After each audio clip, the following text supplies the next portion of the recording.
Kisah ini nyeritain tentang anak yang gak pengen pergi ke sekolah. Namanya Lexa. Bukan karena dia tuh ngebenci sebuah pelajaran atau ada masalah hubungan pertemanan atau gak masalah nilai dia, enggak. Bahkan dia tuh paling pintar di sekolahnya. Dia tuh ranking 1 di semua pelajarannya. Nah, alasan kenapa dia gak pengen pergi ke sekolah itu karena emang dia tuh punya masalah sama guru-gurunya. Simpelnya dia tuh punya banyak banget masalah sama guru-gurunya yang bikin dia tuh gak pengen pergi lagi buat ke sekolah. Tapi walaupun gitu masih ada satu orang yang baik ke dia. Satu-satunya orang dewasa yang baik ke dia itu petugas kebersihan sekolah. Pokoknya setiap dia ada masalah, setiap si Lexa ini punya masalah terutama sama guru-gurunya, petugas kebersihan ini tuh selalu adalah buat dia, nolongin dia, nasihatin dia, bantu dia. Intinya benar-benar jadi orang kepercayaan lah bagi si Lexa ini. Nah, untuk teman-teman sekolahnya sendiri, dia itu punya banyak teman sebenarnya. Banyak orang-orang yang baik ke dia. Dia mungkin emang gak punya musuh atau segala macem lah. Intinya banyak orang yang menghormatin dia lah. Tapi sampai suatu hari, karena si Lexa ini gak pergi sekolah, teman-temannya tuh mulai ngejemput dia lah atau enggak ngajak dia pergi ke sekolah tiap hari. Itu tuh tiap hari selama berhari-hari terus-terusan mereka tuh ngunjungin rumahnya si Lexa buat ngajak pergi ke sekolah pokoknya. Dan karena si Lexanya ini emang udah punya banyak masalah, terus dia emang bener-bener udah malas buat pergi ke sekolah, akhirnya dia tuh cuman diem di rumah selama berhari-hari itu. Walaupun temannya udah ngejemput segala macam, dia tetap gak mau pergi ke sekolah. Sampai suatu hari teman-temannya ngasih tahu bahwa ada guru baru di sekolahnya. Akhirnya pas dia dengar hal itu, dia ada sedikit penasaran lah gitu. Akhirnya dia mulai pergi ke sekolah lagi buat ngecek bahwa gurunya tuh kayak gimana sih gitu. Mungkin dia ada sedikit harapan lah dengan adanya guru baru ini, siapa tahu gurunya tuh lebih ngertiin dia gitu dan beda-beda dari guru-guru yang lain. Nah, sesampainya dia di sekolah, habis itu murid-murid udah pada ngumpul segala macem, guru barunya datang. Dan guru barunya itu sedikit aneh. Pertama itu dari mukanya. Dari mukanya itu udah kelihatan bahwa ini orang tuh kayak lagi ada masalah atau enggak apa ya. Intinya lagi nggak baik-baik aja lah. Nah, pas jam pelajaran, si Lexa kan sejak awal tuh emang udah tertarik sama guru ini dari awal kan. Akhirnya si Lexa tuh mutusin buat mandangin guru ini selama jam pelajaran itu. Dan yang si Lexa lihat, guru ini tuh mandangin satu murid, bener-bener mandangin tuh dalam tatapan apa ya, tatapan serem lah gitu. Pokoknya mandangin satu murid aja. Nah, si murid yang dipandangin itu sebenarnya murid-murid biasa aja, nggak ada kayak apa ya, dia nggak pernah buat masalah, dia nggak menarik perhatian, intinya kayak orang normal pada umumnya lah. Tapi si guru itu kayak terus-terusan aja mandangin dia. Punya dia tuh mandangin nih murid tuh terus-terusan aja. Dari awal pelajaran sampai akhir pelajaran tuh, nih guru tuh benar-benar cuma natap dia seorang aja. Nah, untuk hari-hari awal cuma sebatas itu doang. Tapi setelah 1 minggu, tiba-tiba ada murid sekelas itu yang tiba-tiba hilang. Dan murid itu yang sejak dari kemarin tuh dipandang sama guru ini. Padahal ya emang sejak awal dari pertama sekolah, murid ini tuh emang gak punya masalah sama sekali. Murid-murid normal, murid-murid gak punya apa ya, gak punya musuh, gak punya masalah. Intinya kayak tiba-tiba hari ini aja hilang setelah datang guru-guru ini. Ada keanehan gitu. Dan si Lexa ngerasa mulai curiga nih sama nih guru. Pas pulang sekolah, si Lexa tuh nanya ke petugas kebersihan ini. Dia bilang katanya, sebenarnya guru baru ini tuh siapa gitu. Dan si petugas bilang,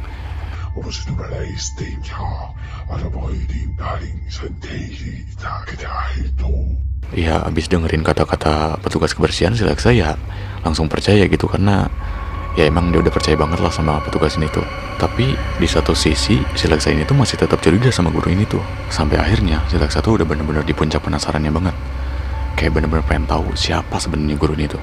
Nah, setelah beberapa hari, Lexa tuh merhatiin guru ini tuh hari demi hari. Dan dia tuh mulai sadar bahwa ada yang aneh sama guru itu. Dan mungkin emang cuman si Lexa doang yang yang sadar akan hal ini tuh. Teman-teman yang lain kayak mereka nggak sadar mungkin. Nah, hal aneh yang Lexa temuin dari guru ini tuh, dia ngelihat bahwa di tangan gurunya itu ada bekas gigitan. Ya pada awalnya sih Lexa ngeliat normal-normal aja. Tapi setelah dia perhatiin hari demi hari, ada yang beda, ada yang aneh. Di hari pertama, Lexa ngeliat bahwa ada bekas gigitan kecil di jari kelingking gurunya, di bagian tangan kanannya. Nah, di hari kedua, pas Lexa perhatiin, tiba-tiba bekas gigitan di jari kelingking kanan gurunya itu hilang. Dan pas Lexa perhatiin lagi, tiba-tiba juga ada bekas gigitan lain di jari bu gurunya itu bagian kirinya. Dan itu lukanya tuh cukup gede dibanding luka yang kemarin di jari kelingking kanan. Dan anehnya tuh yang kanannya tuh emang udah hilang, gak tahu kenapa. Itu keanehan kedua. Di sini si Lexa makin curiga sama apa yang terjadi. Tapi dia tuh nggak pernah cerita, nggak pernah nyeritain hal ini tuh ke siapapun. Bahkan ke orang kepercayaannya itu petugas kebersihan. Dia tuh nggak nyeritain hal ini. Dan tetap cuman pengen mastiin bahwa ini tuh benar atau enggak, atau cuman halusinasi doang. Nah di hari ketiga, tiba-tiba ada satu orang murid yang nggak jelas tahu-tahu hilang aja. Di saat yang sama juga Lexa udah buru-buru nih, udah panik, dia langsung ngecek tangan si guru. Dan bener, luka yang kemarin itu tiba-tiba hilang. Dan pas dilihat-lihat lagi, luka yang kemarin itu kan hilang. Di bagian jari itu dua-duanya hilang. Di hari pertama, di hari kedua, lukanya itu tiba-tiba hilang. Di hari sekarang, muncul luka di bagian pergelangan tangannya. Dan ini emang, dengan ukuran paling gede lah dari yang sebelumnya. Di sini Lexa udah bener-bener yakin, pelaku hilangnya para murid itu ya karena guru ini. Karena si guru inilah pokoknya. Dan pas jam pulang, Lexa berani ini buat buntutin guru ini. Dia ngikutin ke arah mana guru ini tuh pulang. Makin lama makin jauh, tempat yang dituju si guru itu malah kayak ke tempat sebuah perhutanan gitu. Ya karena si Lexa ini pinter, dia simpenin petunjuk gitu di setiap pohon yang dia lewatin. Dari pohon ke pohon, dia nyimpenin tanda biar gak tersesat gitu pas pulangnya. Sampai akhirnya ada sebuah rumah gitu. Tapi rumahnya itu rumah kayu, yang kelihatan udah tua banget, usang banget. Nah si gurunya pun masuk ke rumah kayu itu. Sambil buntutin dan sembunyi-sembunyi, Lexa tuh nemuin tempat dimana dia bisa ngintip gitu. Ngintip ke dalam rumah kayu ini, karena kayu kan kayak ada celah gitu. Di saat yang sama, Lexa tuh nyium bau bangke gitu. Dia udah, berusaha nutupin hidungnya lah gitu dari bau itu. Dan pas dia lihat ke dalam, ternyata gurunya tuh ada 3. Di sini Lexa tuh punya 2 pikiran. Yang pertama, dia mikir bahwa dia tuh halusinasi. Karena mungkin emang situasi hutan mungkin atau gimana gitu. Dan pikiran yang kedua, Lexa sadar bahwa mereka itu 3 kembar bersaudara. Dan tiba-tiba hal mengejutkan terjadi. Lexa lihat ada teman sekelas yang hilang, yang kemarin itu lagi diikat dan disumbat mulutnya sama mereka tuh. Dan di sini gurunya tuh bilang,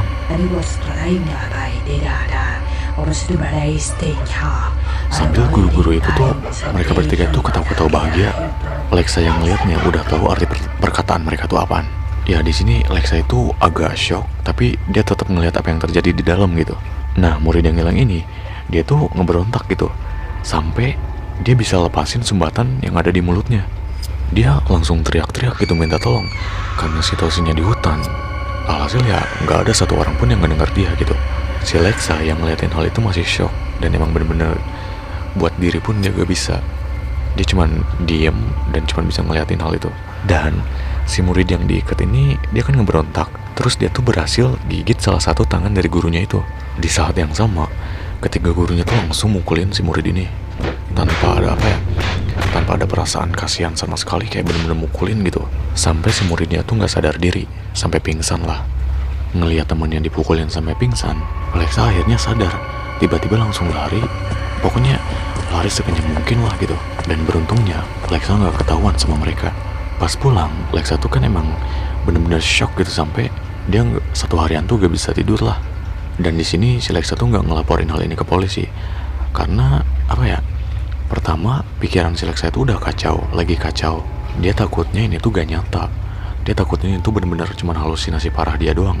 Dia mutusin bakal ngelaporin ke polisi pas dia yakin hal itu bener-bener nyata gitu. Kan pikiran si Lexa tuh lagi kacau kan ngeliat kejadian itu. Dia seharian terjaga, gak tidur, sampai akhirnya yang bikin dia sadar tuh cuman matahari terbit doang. Tapi Lexa tuh tetap pergi gitu buat ke sekolah. Sesampainya dia di sekolah, terus ngeliat tangannya guru itu, bener, luka bekas gigitan kemarin ada. Persis luka gigitan kejadian kemarin tuh ada di tangan guru ini tuh. Lexa bertindak normal-normal aja, kayak nggak ada apa-apa gitu, nggak tahu apa-apa sampai jam pelajaran sekolah, sampai pulang lah. Pas pulang sekolah, Lexa mutusin buat ikutin si guru ini lagi. Tapi di sini dia tuh butuh orang yang bisa nemenin dia, terutama ya orang dewasa lah. Dan Lexa udah milih orang dewasanya itu siapa. Ya jelas lah, orang yang dia percaya satu-satunya cuma petugas kebersihan kan. Lexa nyeritain semua hal yang terjadi itu ke petugas ini. Si petugasnya ya langsung percaya karena selama si Lexa nyeritain itu ekspresi sama tindakannya itu bener-bener apa ya, nggak bisa dibohongin lah, bukan hal bohong gitu. Akhirnya mereka setuju buat pergi ke rumah guru itu.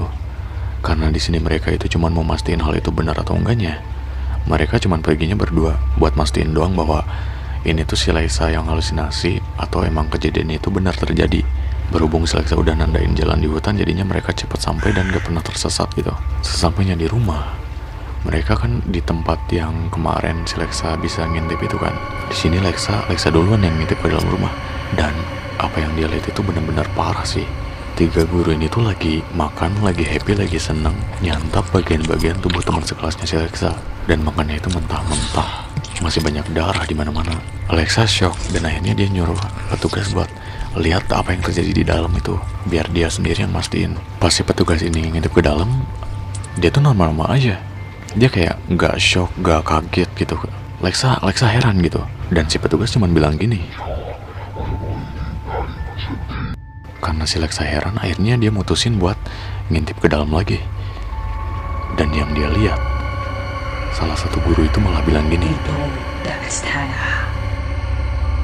Lexa tiba-tiba panik dan langsung teriak gitu, ngebuat suara sampai bikin mereka tuh sadar ada orang yang ngeliatin mereka. Si 3 guru ini langsung teriak-teriak.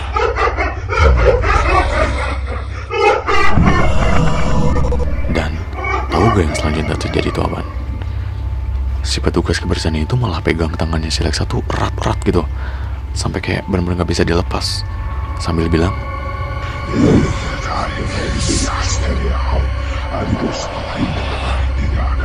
dan Lexa benar-benar shock sampai dia nggak bisa ngapa-ngapain, sampai dia cuma bisa nyatu diem natap si petugas. Dan di belakang 3 guru itu datang. Mereka bilang, "Hello, spells. I seem to have lost my broom again."